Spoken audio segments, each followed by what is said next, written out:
Assalamualaikum warahmatullahi wabarakatuh. Sekarang kita akan melanjutkan materi pembahasan kita tentang teks anekdot.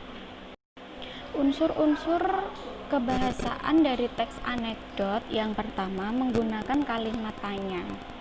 Kalimat tanya biasanya ditandai dengan menggunakan partikel kah dan menggunakan tanda tanya. Lalu yang kedua, menggunakan kalimat imperatif.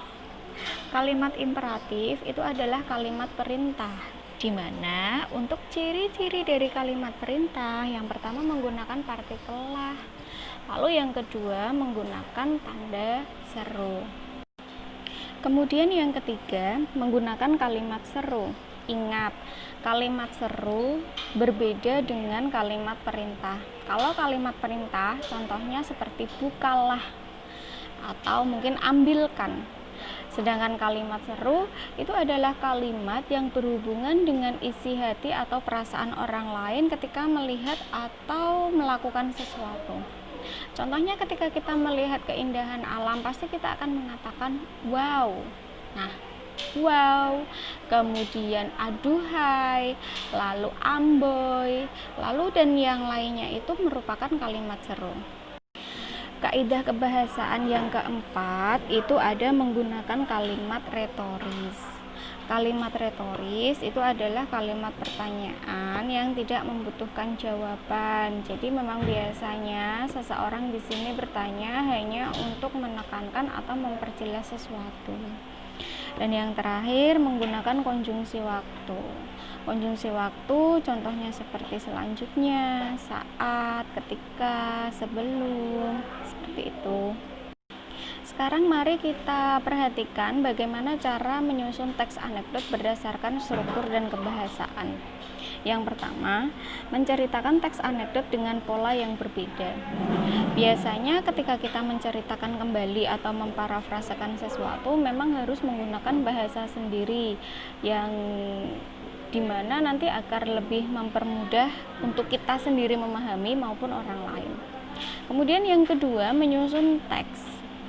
Menyusun teks anekdot alangkah baiknya menggunakan struktur yang sesuai. Kemarin strukturnya ada 5 ya, coba nanti dibuka lagi biar nggak lupa.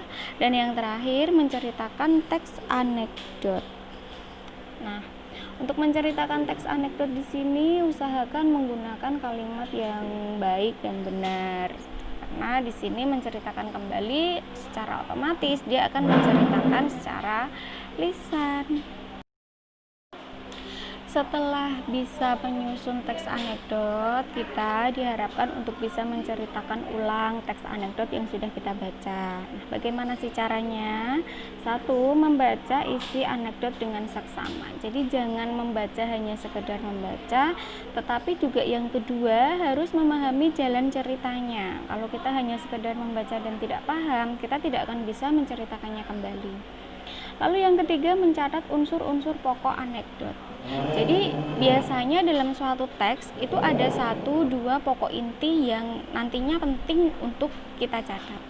Dan yang terakhir, menceritakan kembali dengan pola dialog ke narasi atau sebaliknya dengan memperhatikan unsur-unsurnya. Jadi teks anekdot itu bisa berupa dialog, bisa juga berupa narasi.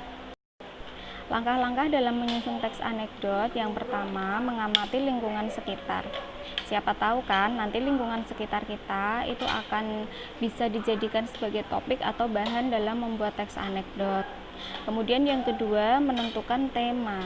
Setelah nanti sekiranya dari lingkungan kita itu ada yang bisa dijadikan cerita, kemudian langkah selanjutnya adalah kita tentukan dulu temanya mau seperti apa. Apakah pendidikan, atau mungkin kesehatan, atau lingkungan, atau politik juga bisa. Lalu yang ketiga, menentukan sesuatu yang ingin dikritik. Karena teks anekdot ini sifatnya mengkritisi atau mengkritik, jadi usahakan ada yang dikritik atau dibahas dalam tema itu. Yang keempat, membubuhi unsur humor. Karena ketika kita mengkritik seseorang tetapi dengan sangat serius, nanti orang itu akan langsung tersinggung. Tetapi kalau kita mengkritiknya dengan sesuatu yang ada unsur lucu atau humornya, kemungkinan kita bisa meminimalisir rasa tersinggung dari orang atau anggota tersebut. Kemudian yang terakhir, membuat narasi anekdot dari awal sampai akhir dengan memasukkan unsur humor tersebut di dalamnya. Namun ketika kita membacakan teks anekdot, ada 3 aspek yang harus diperhatikan. Yang pertama, sikap badan. Sikap badan itu harus sikap sempurna, tidak boleh gerak-gerak atau mungkin kita sambil melakukan aktivitas yang lain, itu tidak boleh. Kemudian yang kedua, suara. Usahakan suara kita itu lantang. Lantang beda dengan keras. Kalau lantang itu nanti suara kita akan terdengar sampai ke ujung ruangan. Jadi suara kita itu nanti akan bisa didengarkan walaupun jarak dari orang yang duduk berjauhan dengan kita itu lumayan jauh. Lalu yang terakhir, kewajaran sikap. Membaca teks anekdot walaupun nanti lucu atau ada unsur humornya, kita tetap harus bersikap yang sewajarnya saja. Baik, demikian ini adalah penjelasan mengenai teks anekdot yang kedua. Nanti misalkan ada yang mau ditanyakan, boleh langsung japri ke WhatsApp maupun Telegram. Untuk minggu depan kalau tidak ada pertanyaan, akan kita agendakan ulangan harian KD anekdot. Kalau begitu saya akhiri, terima kasih. Jangan lupa tetap jaga kesehatan, jaga kebersihan, dan selalu usahakan untuk fit dalam keadaan apapun. Terima kasih. Wassalamualaikum warahmatullahi wabarakatuh.